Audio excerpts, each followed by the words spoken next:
Uma conexão regional pela sua Rádio Portal FM 104,3, Itabira, Minas, o empreendimento do Dr. Marcos Evangelista Alves, o Gabiroba. Vamos juntinhos com o programa Conexão Regional, abraçando a você, meu amigo, minha amiga, onde você estiver, participando conosco da nossa programação. Hoje a gente vai tratar de temas importantíssimos, né? Como a gente tem procurado trazer temas diferenciais aqui para o programa. Itabira hoje é uma cidade, digamos assim, que bomba na área de construção civil, de arquitetura. É uma cidade com muitos loteamentos, muitas pessoas comprando o seu lote, realizando o sonho da casa própria, que é importantíssimo. Quem não quer ter uma casa para morar, né? Aquela casinha com garagem, quartinho bacana para a gente dormir, mas tem que ter uma projeção para tudo isso. A gente não pode ir construindo de qualquer forma, porque toda cidade que se constrói aleatoriamente, a cidade vai ficando complicada em todos os aspectos. E nós vamos receber aqui, a partir de agora, o arquiteto e urbanista Mário Martins e o engenheiro civil Josiano Josiel. Não é isso, colega? É isso aí.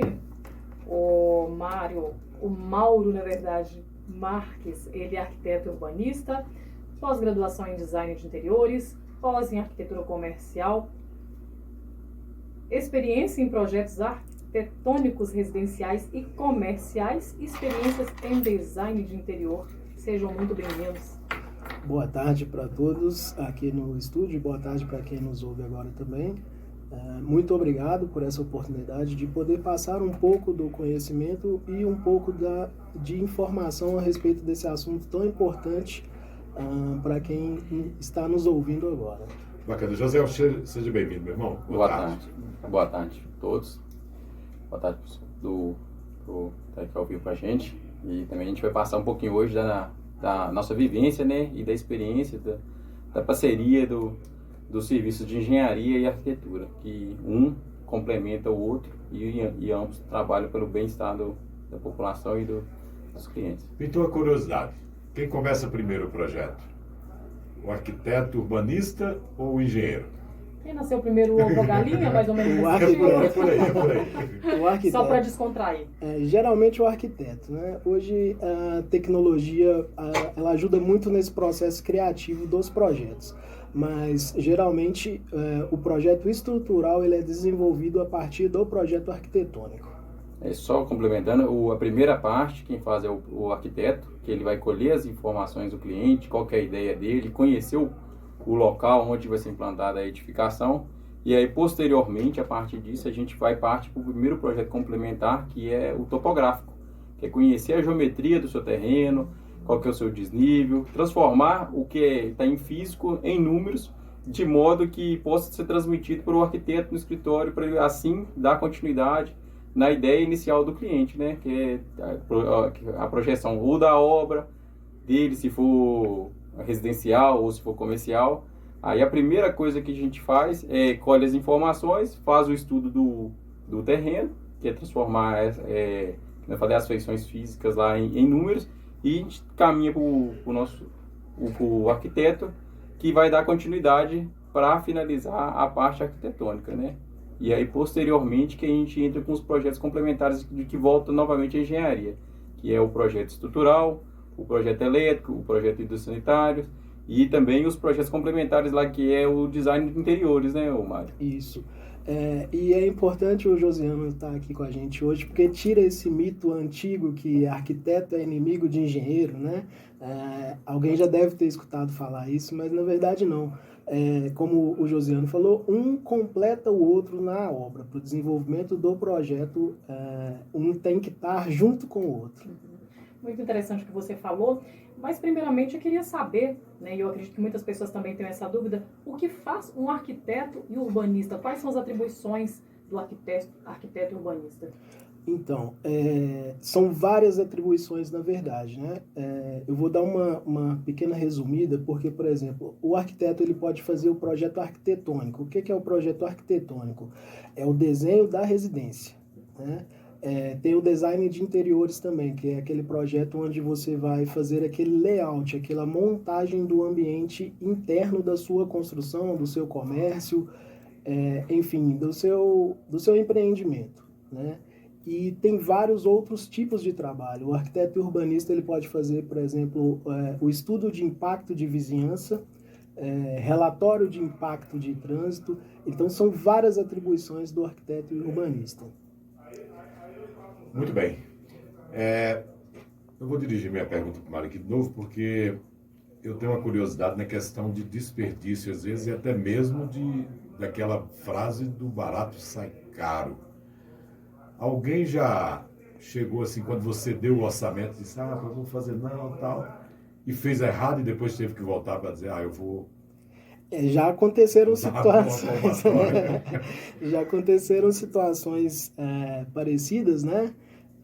Dessa maneira, porque assim, ainda, mesmo com esse uso da tecnologia, a arquitetura e o urbanismo ela é um pouco, ainda falta um pouco de informação para algumas pessoas, né? Como a gente estava comentando aqui mais cedo, tem algumas pessoas que falam, a arquitetura é coisa de rico, mas na verdade não, a arquitetura é para todos, têm que ter esse projeto arquitetônico, tem que ter um acompanhamento de um arquiteto, por quê? Com esse acompanhamento, ele vai gastar menos na obra, ele vai saber, ele vai ter uma visualização antecipada de tudo aquilo que ele sonhou, a gente vai conseguir colocar em ordem o pensamento dele para construir aquela casa ou aquele comércio, né? E a gente vai fazer isso de acordo com a legislação. Então, ele não vai ter problema nenhum quanto à construção dele. E a respeito de voltar atrás, né? Eu trabalhava no escritório, na Ecolabora Engenharia, queria até mandar um abraço para eles lá agora, né? E já aconteceu do cliente nos procurar uma vez, procurar outra pessoa para fazer o projeto e depois nos procurar de novo porque o que ele tinha feito não tinha dado certo e ele tinha pagado muito mais barato, né? Isso é complicado. Difícil. Mas eu acredito que dentro desse parâmetro da questão da engenharia, tanto a engenharia civil quanto a arquitetura e urbanismo, existem formas de trabalhar um bom projeto, mas também economizar. Quais são essas formas de economizar, mesmo trazendo qualidade para esse projeto? Economizar sem colocar a obra em risco, né? Sim, com certeza. Porque eu tenho certeza que os profissionais, eles veem muito isso. Que tem umas economias... Economia porca que as pessoas falam, essa né? é complicado. Tem como economizar com qualidade, não tem? Com certeza. Pode ficar à vontade para falar sobre isso. É até bacana. Cada uma das suas áreas, Uma né? maneira de economizar que o Mário já levantou aqui é o quê? Como a pessoa tem um projeto, a gente fala que a gente consegue economizar como? Exemplo, na compra do material, você já saber quanto que você vai gastar, você já consegue comprar em quantidade. No dimensionamento correto dos dispositivos que tem dentro da casa, iluminação, janela, piso, a otimização das áreas. Então, são maneiras que a gente consegue de otimizar. E além da parte estrutural que a gente trabalha mais hoje, que é o que? A pessoa construir com o mínimo possível para ter o máximo de segurança. Porque tem muita gente que acha que, exemplo, um projeto estrutural ele é desnecessário, porque ele é caro. Por si só, o projeto, pela economia que ele traz para o cliente, economia e segurança e o conforto, já se paga, o valor dele se paga com a economia que é feita quando está construindo, ordenado com os projetos certinho. E são maneiras que a gente tem de construir com economia. Isso. E dependendo também da proposta, né, do que o cliente quer, nós, arquitetos, a gente tem um conhecimento extenso sobre os materiais que são utilizados na obra, né? Então, uma boa forma de economizar é a gente olhar o material que vai atender aquela obra, sem ser aquele material mais caro do mercado, porque a gente consegue fazer esse direcionamento através do que o cliente quer. Às vezes o cliente gostou do material mais caro, então ele vai colocar o material mais caro, desculpa. Então a gente vai indicar esse material mais caro. Mas quando ele quer uma economia na obra, são vários fatores envolvidos. Por exemplo, o tamanho do ambiente está envolvido nessa economia e na ergonomia também, que a gente olha isso. O que é essa ergonomia? É a pessoa conseguir ficar confortável naquele ambiente. Né? Então, o tamanho do quarto suficiente, talvez a gente fale assim, vamos diminuir um pouco esse quarto, porque esse quarto está muito grande, então você vai gastar muito material nesse quarto. Então vamos fazer ele um pouco menor, que atende, né, a legislação e atende o seu conforto. Então, automaticamente no final da obra, o cliente vai ter uma redução nos custos da obra e nos gastos, porque foi feito esse projeto, esse detalhamento arquitetônico. No caso de uma pessoa que pensa em construir, né, como arquiteto, no caso, vai pegar essa obra e o engenheiro civil também, né, tem esse trabalho dentro dessa obra. Quais são os primeiros passos que eles devem levar em consideração? Para construir uma residência, para construir um comércio, que tem uma diferença entre comércio e residência, Sim, né, obviamente. Então, quais são os primeiros passos que eles devem levar em consideração? Primeiramente, existe essa diferença de legislação. No nosso município, como outros municípios, existe o plano diretor. Então, todo projeto arquitetônico que a gente faz em um lote inicial, a gente tem que verificar essa questão do plano diretor. E sobre o acompanhamento de obra, tanto o arquiteto como o engenheiro, eles podem fazer esse acompanhamento na obra, né? E, na verdade, tem que ser feito esse acompanhamento. Voltando um pouco o que a gente já falou, esse acompanhamento também ele faz com que a obra seja mais barata para o cliente. Porque o responsável da obra ele vai estar ali no dia a dia, ele vai saber o que comprar, onde comprar, né? Então, quem for fazer um projeto, ele tem que estar ciente que tem que ter, é bom ter, né, na verdade, esse tipo de acompanhamento desses profissionais. Até mesmo para orientar, porque na obra civil a gente vê que uma das coisas que encarece muito é o retrabalho. Só rapidinho, que a cada 30% de uma obra é desperdício, ou seja, se você constrói uma obra, 30% dela foi retrabalho, desperdício com retrabalho, com perda de material.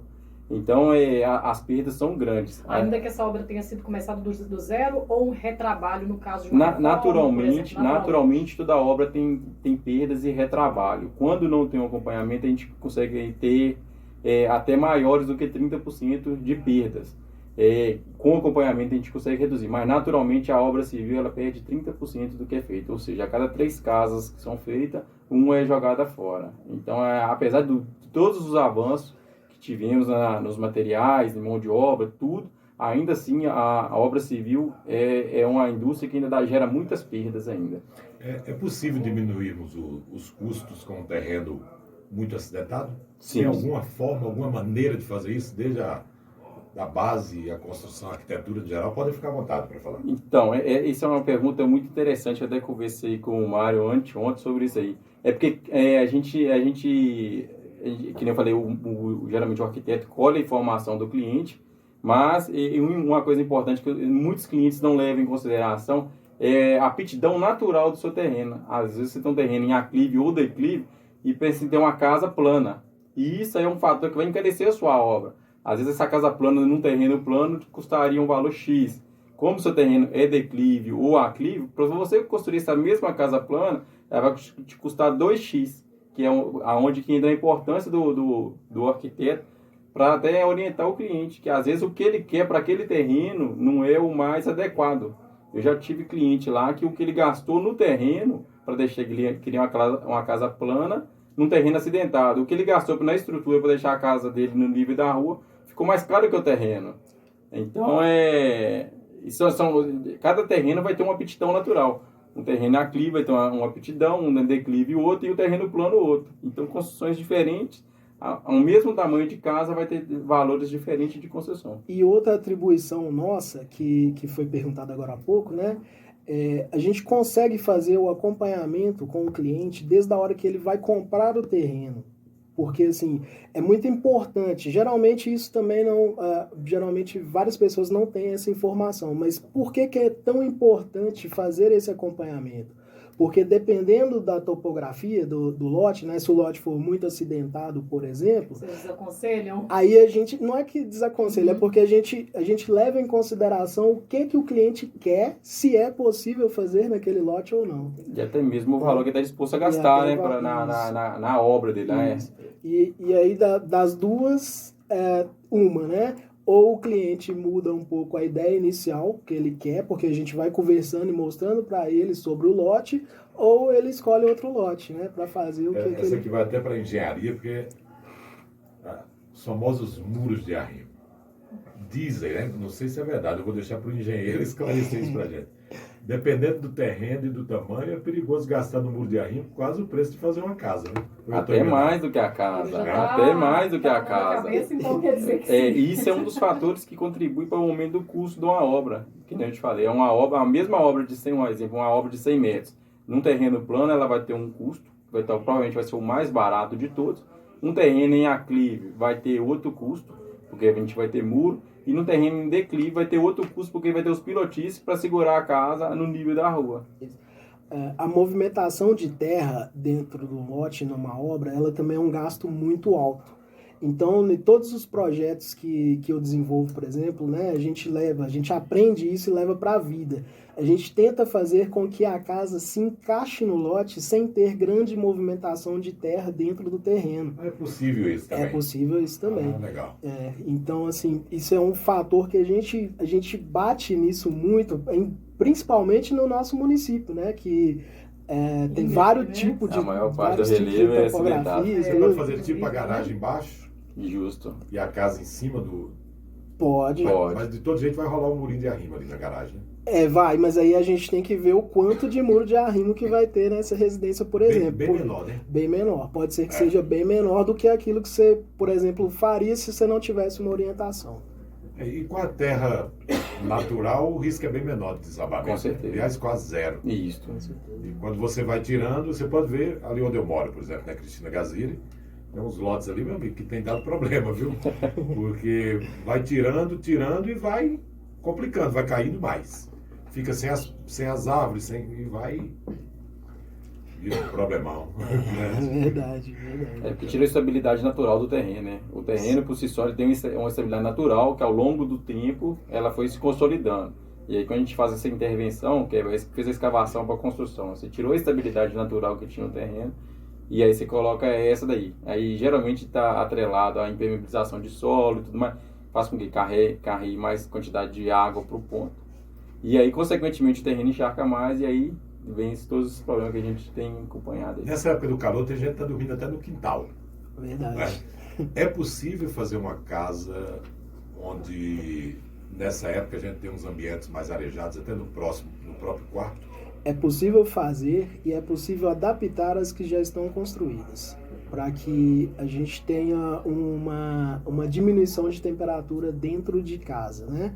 Algumas coisas mais simples, como, por exemplo, colocar plantas dentro de casa, manter a janela fechada durante o dia e abrir só no período da noite, são algumas coisas que podem ser feitas, mas aí tem que estudar caso a caso o que fazer nessa situação, mas é possível sim. A gente sabe que o setor de arquitetura tem sempre se modernizado a cada dia, né? Sim. Até por conta, assim, da tecnologia. A gente falou aqui nos bastidores em off a respeito das casas inteligentes, que são a cada dia mais usuais, né? Para quem tem condições de fazer a sua casa. Para quem não sabe, casa inteligente é casa que praticamente a janela se abre sozinha com um toque no celular, né? Isso. E teria um plano B para que essas casas inteligentes não deem problemas, não tenham falhas quando falta energia, falta internet? Geralmente essas casas inteligentes, trazendo um pouco mais, por exemplo, são algumas casas que com o comando de voz você consegue acender a luz, abrir a porta, abrir o portão da garagem. Geralmente isso depende de fornecedor também, né? Mas geralmente, igual o Josiane tinha até citado aqui em off, né? Geralmente esse sistema, quando é um sistema inteligente, ele sempre tem um processo manual. Um exemplo disso são esses portões elétricos, né? Que geralmente tem aquele motor, que geralmente o motor trava. Não sei se já aconteceu isso com alguém. E aí, por exemplo, se o motor travou, o que faz? Vai lá, vira a chavinha e transforma ele no manual, né? Então, assim, todo esse processo de inteligência tem que ter essa segunda via, né? Por exemplo, baterias para recarregar, se a luz acabar, por exemplo, são um outro exemplo disso, né? E transformar esse processo todo em manual, como eu disse, esse portão de garagem como exemplo. Bacana. Legal. Nós vamos dar uma parada para faturar. No próximo bloco eu quero tratar de um assunto muito importante com os dois, até por questão de segurança. Eu vejo muitas vezes que as pessoas, às vezes, têm um lote, você diz, olha, aqui vai morar a família inteira. Faz um pavimento, faz outro pavimento. Bate a laje para fulano, quando ele puder construir, ele constrói. Fulano vai e constrói. Filhos, né? Aí eu queria que no próximo bloco vocês explicassem bem legal mesmo sobre esse tema de quem quer construir 2, 3, 4 andares no mesmo lote, Uma muitas vezes. estrutura básica para que... Muitas vezes para a possam- família. Como que deve começar a estrutura, como deve ser feito esse desenho, questão de garagem. Porque muitas vezes faz uma moradia para 3, 4 andares e não se preocupa até com os carros que vão ter que ficar na garagem lá. Às vezes o irmão tem 2, né, tem uma condição financeira melhor, tem 2. E parece brincadeira, mas isso acontece muito. Sim. O cara compra o lote e aproveita para a família inteira, mas tem muita coisa dentro da legalidade nisso aí que deve ser feito. E questão de segurança também. Sim. Quantos prédios a gente não vê caindo em nível de Brasil aí? Já vi na Bahia, já vi em São Paulo. Tem que ter responsabilidade. E conversar um pouco sobre a questão de terrenos arenosos, né?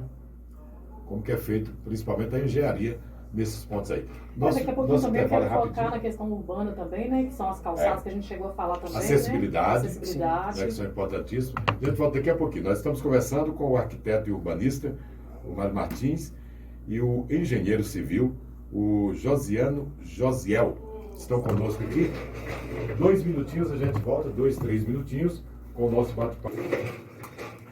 Muito bem, rapidinho intervalo, estamos de volta aqui com o programa Conexão Regional, com o nosso bate-papo de hoje, aqui com os profissionais, né, da área da construção, arquitetura, e a gente vai nesse papo interessante aqui. Aliás, eu vou até pedir para os meninos aí, desculpa chamar de meninos, que vocês são bem jovens, né? Só para... tem um ouvinte aqui, não mandou o nome, mas está perguntando o seguinte: olá, boa tarde, tudo bem? Vocês poderiam me enviar sua tabela, por favor? Eu não sei como funciona isso, se vocês puderem esclarecer para a gente. Então, só rapidinho, a gente não trabalha, pelo menos lá no escritório da gente, a gente não trabalha com preço tabelado, porque na construção civil, geralmente, as coisas são tabeladas, né? O preço de obra, mão de obra para execução de obra, tudo é tabelado. A gente não trabalha com preço tabelado porque, como diz o Mário anteriormente, a gente procura ver a primeira necessidade do cliente, para a partir dele a gente cobra pelo serviço e não por método do serviço. Porque às vezes o mesmo serviço, o mesmo projeto, com a mesma quantidade de área, eu tenho às vezes um trabalho muito maior e dependendo da necessidade do cliente, eu tenho um trabalho muito menor. Então a gente não trabalha com preço tabelado, mas tem uma referência para as pessoas que quiserem, assim, um ponto de partida. No caso da engenharia, a gente tem o Conselho Regional de Engenharia e Agronomia, que é o CREA, que tem as tabelas de referência, com os valores lá, tabelado de referência, que seriam os preços, uma média, no nosso caso, de Minas Gerais, para os projetos elétricos, hidráulicos, estruturais e os complementares. Era bom a gente aproveitar esse momento. Então, por exemplo, quem quiser tirar alguma dúvida, era bom vocês já deixarem algum Instagram, WhatsApp da empresa, né? E aí já tira até a dúvida da própria ouvinte. Quem tiver dúvida dessa parte de engenharia, o nosso Instagram é engetop.itabira. A gente vai estar lá, a gente vai estar respondendo. E também pode ir no meu pessoal lá, o Josiano Josiel, que a gente consegue responder também. Isso. A respeito de preço de projeto de arquitetura, geralmente muitas pessoas têm essa dúvida. Quanto que custa um projeto de arquitetura? Eu falo que assim, o projeto ele é individual. Então a gente tem que entender qual que é a necessidade do cliente, a gente tem que entender o que ele quer que faça a respeito da obra dele para a gente conseguir passar um preço, né? A gente não tabela o preço assim, porque existem diferenças. Como o projeto é individualizado, a precificação também ela tem que ser individualizada. Cada obra tem sua história. Cada obra tem sua história. E eu vou deixar o meu contato aqui também, o WhatsApp, é o 31, né? 993939330. É muito 9393. No finalzinho a gente passa novamente. Tá, beleza. Tá? Só para se a pessoa quiser tirar essa dúvida. Ok. Sintetizada agora para a gente sobre aquela questão da minha dúvida sobre os prédios, familiares principalmente. Porque tem os prédios aí que são, né, financiados pela Caixa Econômica Federal, que tem toda uma fiscalização, a gente sabe que, né, tem toda uma funcionalidade legal dentro da construção desses apartamentos. Mas tem muitas obras particulares, às vezes, que eu acredito que as pessoas não têm o cuidado necessário que deveria ter. Então eu queria que vocês dois ficassem à vontade para falar sobre isso, sobre esses prédios familiares, que acontece e muito. Como eu disse, como que eles devem proceder para ter mais segurança? Para ter uma obra de qualidade e não ter um problema maior no futuro, né? Sim. Primeiramente, né, ter esse acompanhamento do profissional arquiteto. E já trazendo outra dúvida, Galvani, relativa ao que você disse, as pessoas têm dúvida assim, eu comprei um lote, vou construir nele todo, eu posso fazer isso? Não, não pode. Né? Mesmo que seja em zona rural, lugares mais afastados, tem uma legislação também a zona que abrange, rural, né? tem legislação diferente da municipal. Geralmente, a municipal ela é um pouco mais... a urbana, desculpa, Criteriosa. ela é um pouco... Ela tem um plano diretor que a gente segue mais à risca. Né? Por causa do crescimento, ela é mais restritiva um pouco. Então, trazendo isso, que tem a ver com o que você falou, Galvani, a pessoa tem que deixar no lote, a gente tem que respeitar a legislação. Eu vou só explicar rapidamente aqui. É para isso mesmo. Isso. Pode ficar por exemplo, você compra um lote e você quer construir nele todo. Você não pode, porque a legislação pede os afastamentos. O que são esses afastamentos? Os laterais, você tem que ter aqui em Itabira, né, uma distância de 1,50 metros, se você quiser ter janela. Isso por que isso você diz da parede do muro. Do alinhamento, da divisa do vizinho. Da divisa do Isso, vizinho. da divisa do vizinho. Então, tecnicamente, você não pode abrir uma janela direto do muro do seu vizinho ali, para a divisa do seu vizinho. Você tem que ter um afastamento para você ter essa janela. Automaticamente, você já não tem essa parte que será construída. E isso é muito importante por causa da privacidade de quem vai estar naquele ambiente e da privacidade do próprio vizinho também, né? E tem esses afastamentos, tem um afastamento frontal também, que residencial aqui no município é de 3 metros e comercial de 6, mas vai ter alteração no plano diretor. Eu não sei se esse assunto vai estar sendo discutido lá. Mas, enfim, tem a área permeável que tem que ter também. O que é essa permeável? É uma porcentagem do lote que você tem que deixar como terreno natural. Grama, terra, pode plantar árvore, né? Isso para as águas da chuva e qualquer água abastecer o lençol freático. E automaticamente, como você tem você tem que deixar esses espaços, você não pode construir no lote todo. Então, geralmente, o que a gente vê na cidade? A pessoa compra o lote, vai lá e começa com uma casa pequena. E quando você vê, já tem uma outra casa lá em cima.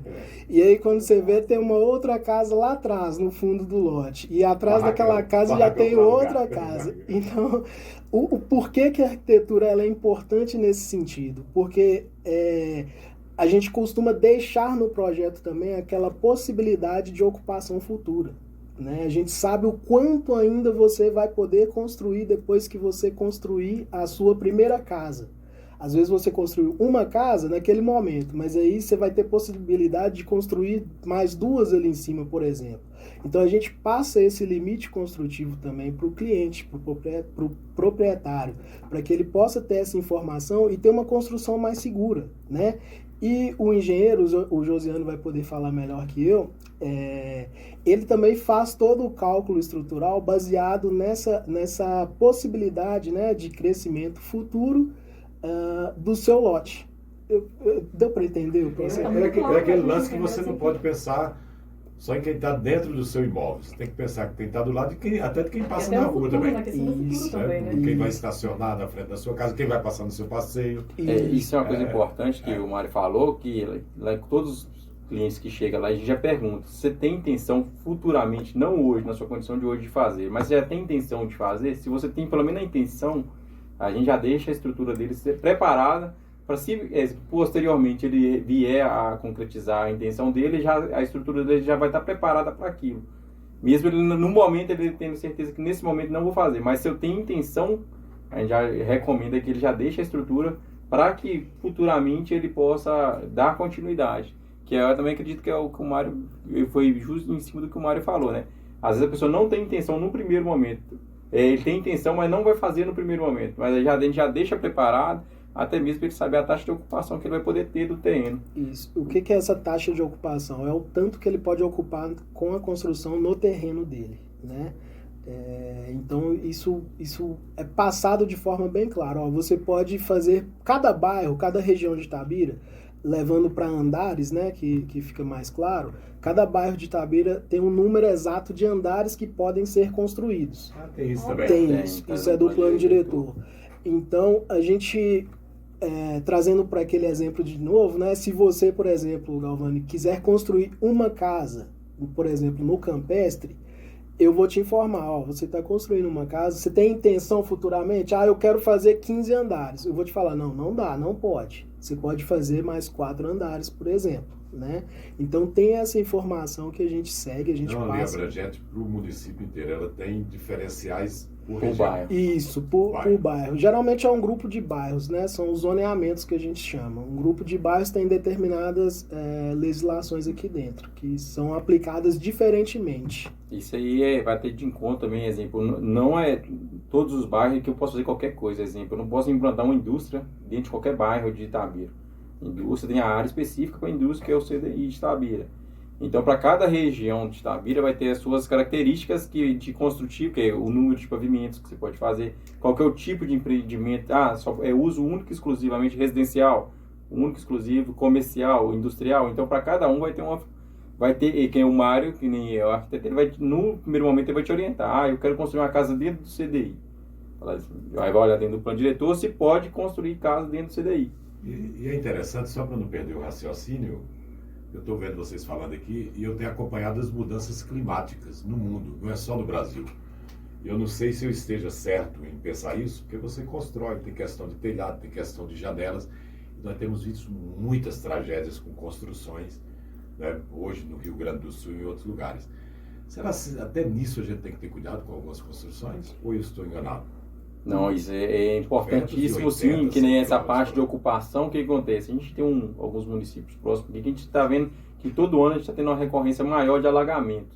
E uma das coisas que contribui para o aumento do escoamento superficial proveniente da chuva é a taxa de ocupação do solo. Quanto maior a sua ocupação, menos água vai estar infiltrando, consequentemente a gente vai estar superdimensionando o sistema de drenagem e, consequentemente, a gente vai ter aí os alagamentos com uma frequência maior. A gente tem um município vizinho nosso aí, que foi até tema do meu trabalho de mestrado, que eu trabalhei sobre as inundações lá, que ao longo de 1970 para cá ocorre no mínimo 4 inundações por ano. E aí um dos motivos que levou a esse aumento que a gente viu, além das mudanças climáticas, é o crescimento populacional. Seria isso. Já veio na minha cabeça aqui. Aí, se o pessoal quiser acompanhar, tem um trabalho disponível na internet. E aí a gente viu que o crescimento da área urbana é um dos motivos que contribui, porque a gente diminui a área de infiltração e, consequentemente, essa água que estaria infiltrando está indo para a rua e alagando os pontos mais baixos. No caso, por exemplo, Itabira já tem uma população grande, né, em amplo crescimento, uma população também muito antiga, né? A gente sabe que pessoas já ocuparam irregularmente, alguns bairros, inclusive, são totalmente irregulares, não sei se hoje regularizou. Como é que acontece quando a prefeitura detecta essas casas irregulares, esses comércios irregulares? Existe a questão de segurança, a gente sabe, mas existe também questão de multa, notificação. Como é que os órgãos competentes atuam nesse caso e como é que os arquitetos e os engenheiros civis atuam nessa situação? O que acontece? Como você citou, existem várias construções que foram construídas antes do plano diretor municipal. A prefeitura de Itabira hoje, ela consegue fazer a regularização desses imóveis. A gente faz o estudo da residência ou do comércio, né? E a gente consegue entrar com esse processo na prefeitura para fazer essa regularização. Mas lembrando que todo o processo tem que ser conversado, tem que ser investigado, né, para ver se há liberação ou não. Se tratando dos imóveis que foram feitos depois do plano diretor, depois da criação do plano diretor... 2006 para cá, né? Isso. A última versão nossa foi 2016 agora. Isso. 2016. Isso. Então, todas essas residências que não foram regulamentadas, não foram aprovadas pela prefeitura, nós conseguimos também fazer esse processo de regularização dessa residência, ou do comércio, né? Só que aí a gente tem que investigar se ela está atendendo aos parâmetros do plano diretor. Se ela não tiver, a gente vai propor mudanças, né, umas pequenas alterações, umas pequenas reformas, mas a gente consegue. A respeito das casas que são construídas, por exemplo, sem o projeto, pelo que você citou, né, a fiscalização da prefeitura, a gente tem o conhecimento que a prefeitura ela notifica, embarga e paralisa a obra. Como Né? isso seria na prática? No caso de fiscalização, geralmente a fiscalização ela ocorre por parte da prefeitura de forma regular ou denúncia, né? Então, por exemplo, ela vai te fazer uma notificação que você tem que apresentar um projeto arquitetônico para aprovação. E aí, se você não apresentar, você vai ser multado e sua obra vai ser paralisada. Então, quem estiver nessa situação, ela tem que procurar um profissional para fazer esse processo de regularização da construção.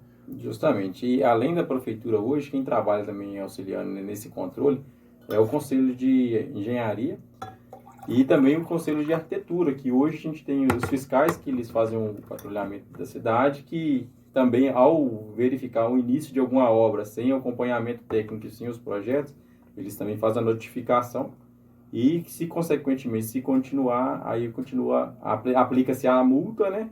A pessoa tem um prazo para recorrer e regularizar, e se não, continua e aplicar as multas até paralisar a obra. Bacana. Que entrevista interessante, né? Estou gostando. É o Max Soledade, né? Participando conosco. Diretamente de Belo Horizonte. Um abraço, Max. Bacana, companheiro. Um abraço, Max. Muito obrigado, viu, pela sua audiência. Muito bem. Vamos falar um pouco, não sei se vocês falaram sobre as calçadas já? Não. A gente precisa falar sobre esse tema que a gente... Não pode esquecer que é um tema importante. Vamos falar um pouco de acessibilidade antes da gente encerrar a entrevista. Eu queria que vocês ficassem à vontade para falar sobre acessibilidade.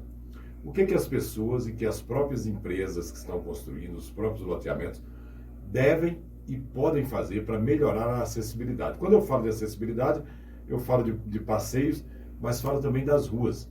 Muitas ruas, às vezes, não oferecem acessibilidade. Calçadas, inclusive, né? Irregulares, né? A gente vê muita calçada. Queria que vocês dessem uma explanada bacana nesse tema, como que as pessoas podem contribuir.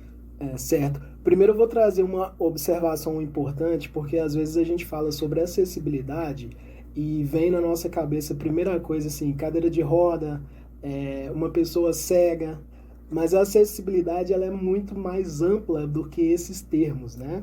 Eu vou dar um pequeno exemplo que eu estava passeando com minha filha de carrinho e eu não conseguia acessar a calçada com o carrinho dela.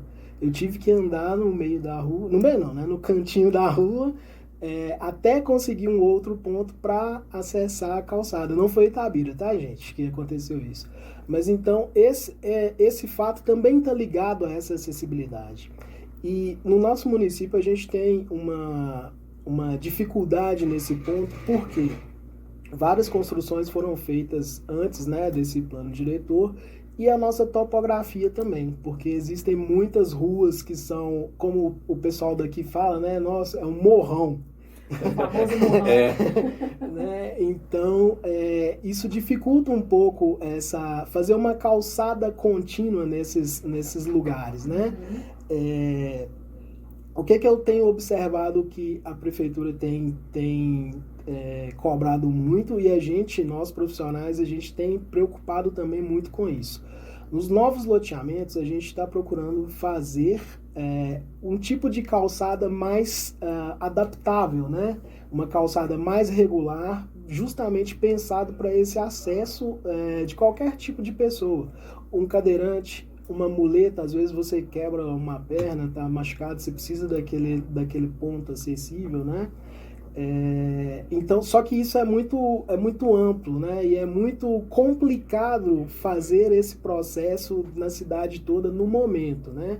Eu acho que há um tempo atrás até tinha algum processo assim que estava exigindo de uma adequação em alguns comércios de Itabira. Eu não me lembro direito o ano, mas teve um ponto que chegou a isso.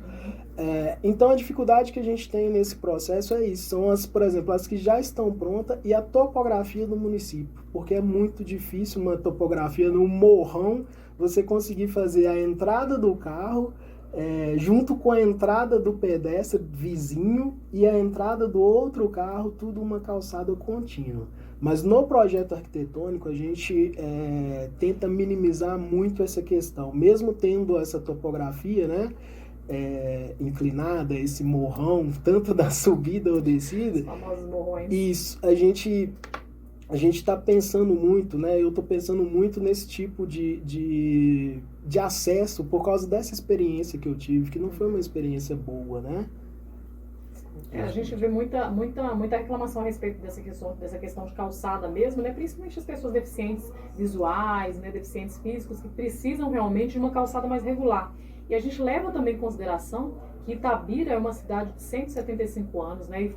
E as pessoas foram começando a se colocar, né, construir suas casas bastante tempo atrás, né? Isso. Então, adaptar toda a cidade, todas as calçadas de Itabira é um processo, diria que longo, né? Ah, com certeza. Quase que impossível, é um processo né? complicado. E muita gente até nem aceita isso, né? Nem Ser aceita. realista. É. Tem Verdade. pessoas que se acomodaram. A gente Verdade. sabe O primeiro disso em qualquer passo lugar do seria Brasil. a conscientização do pessoal dessa importância, né? Porque outra coisa que a gente conversou também é que às vezes a gente pensa só na pessoa que tem a necessidade contínua, né? Uhum. A gente pode também ter exemplo, sofrer, que o Mário falou, algum acidente e temporariamente a gente ter algumas das habilidades a gente comprometida, né? E também tá previsto para isso aí também, pensar nessa possibilidade. Que temporariamente a pessoa pode estar numa condição dessa de precisar também. Isso. Uhum. E assim, eu acredito muito que é possível. Eu acredito, sabe? Que é possível, por exemplo, eu tenho uma residência que minha calçada tá irregular, eu queria ver as possibilidades. Eu acredito que é possível ver o processo, estudar, ver o que pode ser feito para minimizar, sabe? Essa situação. Nos projetos novos, não. A gente já está levando em consideração isso, a gente já está procurando desenvolver, até porque esse tema acessibilidade era para ele ter sido cobrado muito antes, em todo o Brasil, que eu estou falando, há décadas. E agora, mais recente, que isso está... Deixaram acontecer. né? E, infelizmente, isso não acontece só em Itabira. E esse Diversos é o locais. grande problema. Sempre nas pequenas cidades teve aquela coisa, porque eu sou amigo do prefeito, sou amigo do vereador, deixa estar, deixa. E isso aconteceu no Brasil inteiro. Eu sei disso, eu não tenho dúvida nenhuma disso. Isso acontece há mais de 50 anos. Fez um puxadinho. Deixa quieto, senhor, tá de boa, sabe? E vai acontecer. Aí vieram as invasões. Justamente. Né? Que as pessoas foram construindo de qualquer jeito. Isso. É porque, infelizmente, voltando um pouco até naquela parte que você perguntou a respeito das pessoas irem construindo aleatórios, né? É difícil a gente não tem aqui no município, e diversos municípios a gente não tem a fiscalização suficiente para poder acompanhar esse crescimento da cidade, né? Então é difícil ter em todos os bairros um fiscal ali todo dia, acompanhando o que está acontecendo. Porque construção, a gente pensa assim, a construção demora muito, mas tem alguns tipos de construção que com uma semana modifica completamente o espaço, né? Tem uma evolução muito rápida. Então, assim, é difícil ter essa fiscalização efetiva também para fazer isso. Tanto dos conselhos, né, nosso, do município, do Brasil, isso acontece diversas vezes, né? Então, é muito complicado esse processo. O ideal é realmente ter esse acompanhamento, entrar em contato, conversar com a gente, né, nos procurar para tirar dúvida antes de iniciar a obra, né? Bacana. A gente quase correndo para os finalmente dessa entrevista tão agregadora, tão boa. A gente ficaria horas e horas conversando sobre esse tema, né? Tão interessante. Deixá-los à vontade, né? Deixar à vontade de falar também sobre um pouco das novidades, se é que tem alguma novidade na engenharia civil que possa agregar as pessoas na hora da construção, o que a gente pode esperar em 2024, né? Finalzinho de 2023, praticamente 2024, no quesito engenharia civil, no quesito arquitetura. Urbanismo. Isso, trazendo para a arquitetura, a gente está acompanhando, o Galvani tinha citado aqui mais cedo, né, a questão acho que foi o Galvani ou foi a Tatiana, não me lembro agora, a questão do aquecimento solar, né, que a gente está passando por onda de calor e tudo. Então, desde a pandemia, os processos da pandemia de Covid, né, desde a pandemia, os processos arquitetônicos, os projetos arquitetônicos, eles sofreram uma diferença no modo da execução, né, da preocupação ali de fazer um projeto. Por quê? Antes você não pensava em ter já na sua garagem um banheiro para você chegar e lavar a mão. né? E a pandemia nos trouxe isso. E hoje várias casas, vários comércios têm isso, né? Você não pensava em chegar na cozinha, ter um ambiente para você colocar suas compras que você chegou da rua, até você tirar da sacola, lavar e guardar se necessário. Então, assim, a cada evento que vai acontecendo, o desenvolvimento do projeto vai mudando. Então, hoje, a parte mais em foco que a gente está tendo é esse aquecimento, né? A gente está com... a gente procura ver agora os materiais que não vão aquecer a casa muito. Os materiais hoje são mais leves também, né? São mais leves, isso. Mais fáceis de aplicar, né? E materiais também que possam ser substituídos com facilidade. Porque é uma coisa que está acontecendo com todo mundo, assim. Ninguém quer ter uma coisa a vida inteira do mesmo jeito. As coisas hoje estão mudando, né? É uma tendência, na verdade, né? É a tendência. As coisas hoje têm um período e depois para ficar fácil a sua troca. A gente está percebendo que a sustentabilidade ela tem sido, né, tá em alta, tem sido foco de várias feiras de arquitetura, né, de engenharia. Então, foi exatamente aquilo que você falou, né? A leveza, a mudança nos materiais, enfim. Isso é muito importante. Hoje, pelo que eu entendo hoje, até pelo que os profissionais estão falando, e ele falou da pandemia, que é algo incrível, porque nós vimos muitos prefeitos correndo para fazer lavadores de mãos em frente a supermercado, principalmente nas pequenas cidades, lá onde eu morava, lá na Paraíba, pelo amor de Deus. Todo lugar que você chegava, nos órgãos públicos, improvisaram uma pia com um negócio, claro que tinha a logomarca da prefeitura do lado, que nem nessas horas os caras não deixam de fazer o... É verdade. Às vezes eu não já deixam de fazer político, merchandising né? nem nessa hora. Fizeram, foi uma improvisação mesmo. E ele deu uma notícia muito importante aqui dessa questão. Porque na pandemia, só para a gente ilustrar a sua fala, nós propagamos muito uso de máscara, isso, aquilo, e uma das coisas mais importantes que nós notamos nisso foi a higienização de mãos, principalmente. Porque não adiantava você estar de máscara e estar tendo contato com o vírus. Então ele disse algo muito importante. Então o que eu estou querendo dizer com isso? Que hoje, na construção, a gente tem que pensar até na saúde da família. Justamente. E na acessibilidade dentro de casa também. Justamente, porque... Para quem tem idosos, para quem tem crianças. Né? Se você não pensar em um projeto arquitetônico que inclua tudo isso dentro de casa, você vai ter problemas dentro do seu próprio lar. Justamente. E com a pandemia, a casa se tornou muito mais utilizada. Porque antes as pessoas iam para casa só para comer, tomar um banho e dormir. Hoje em dia, as pessoas estão gostando mais de ficar dentro de casa. Né? Então, assim, aproveitamento do espaço também, ele tem que ser muito bem pensado, né? E o que o Galvani disse também, né, sobre essa questão de acessibilidade dentro de casa, esse planejamento que, por exemplo, eu posso envelhecer amanhã, eu posso ter uma necessidade de fazer um outro uso da minha casa. Então, isso é muito legal. É uma coisa que aconteceu que foi ruim, mas trouxeram essas visões, esses olhares diferentes. Algo diferentes. de bom desse momento difícil, né, que o mundo todo viveu, né? Vocês gostariam de fazer alguma consideração sobre algo que vocês achem relevante, o Josiano? Não, acho que tem que ter tranquilo, Mário. Não, eu acho que nós conseguimos, né? Eu acho, né, que nós conseguimos trazer todas as informações. Espero que sim, né, gente? Sido claro, né? Espero que a gente tenha sido claro aqui nas informações e eu gostei muito desse bate-papo. Tem mais um recado Tem uma aqui mensagem aqui do para Max vocês. Solidariedade, ele está dizendo o seguinte, ó. A gente tem que pensar em acessibilidade não apenas para hoje, mas para o futuro. A acessibilidade não é uma pauta pensando apenas nas pessoas com deficiência, mas para pessoas que têm algumas limitações, né, de mobilidade, por exemplo, gestante, idosos, crianças. Temos que pensar que, no mínimo, vamos envelhecer. Justamente. Foi de É encontro ao que eles justamente. mesmos, né, chegaram a falar a Que eles respeito disso. disseram. Exatamente. Obrigado, viu, Max? Obrigada, Max. Um Obrigado pela abraço para audiência de sempre você. aí. E a gente agradece. Fiquem à vontade aí pelas considerações de vocês, para passar Instagram, O telefone também para ele estar Facebook, repetindo, telefone, né? o que vocês quiserem. Isso. Vou passar meu telefone de contato. Vou lembrar que esse telefone conversa diretamente comigo, tá? Eu respondo, eu tiro dúvida, eu gosto desse contato, né? Eu gosto de conversar. Então, eu vou passar o meu telefone novamente, que é o 31 99393 9330. 9330. 30. Isso. Fácil de guardar. E o meu Instagram é tudo junto, tá, gente? mariomartins.arquiteto. Fácil demais. Bacana. Com vontade. Vou passar também o contato da gente lá.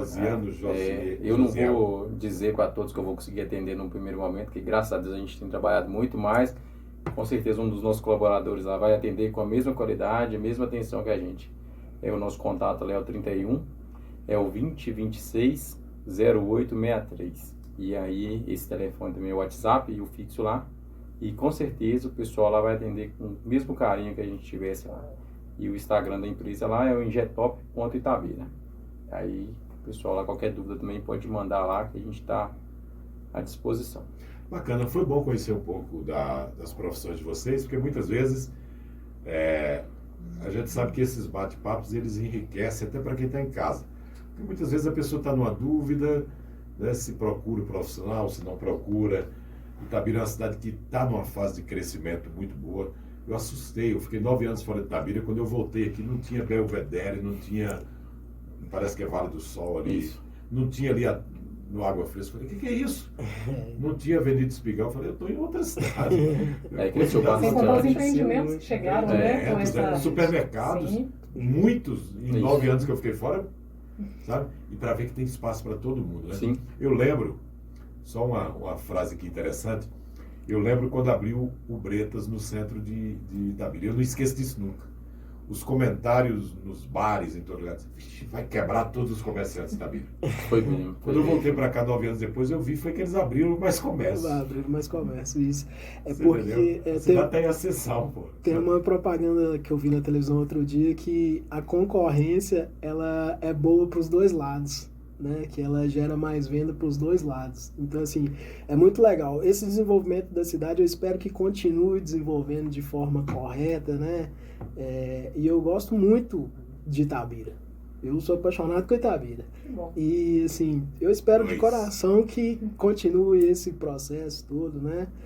De crescimento da cidade. E a gente, o Mário, só para ilustrar, não pode ficar pensando muito no pós-minério, não. A gente tem que pensar que após o minério nós vamos ter que sobreviver aqui. Sim. Aí nós vamos ter que sobreviver através de todas essas construções que estão sendo feitas, da Unifuncese, da Unifei. A educação é um dos eixos fundamentais para a manutenção de Itabira no futuro. O turismo rural, Isso. que é algo importantíssimo, que a gente tem que divulgar muito. Hoje é muito tem que pouco mostrar divulgado muito, ainda. né? Então, quem ama Itabira não vai sair daqui depois do minério, não. Não. Vai sobreviver aqui, vai fortalecer o comércio, vai arrumar outras formas de gerar empregos, mas nós vamos sobreviver. E ter o turismo arquitetônico também, né? Arquitetônica, né? Bacana. Muito bem. Muito obrigado pela presença de vocês, viu? Eu que agradeço. Espero poder voltar mais um dia aqui para passar mais Claro, informação, claro. para conversar um pouco mais. Mas muito obrigado, tá? Adorei estar aqui com vocês. Já Muito fica o obrigado. convite para voltar.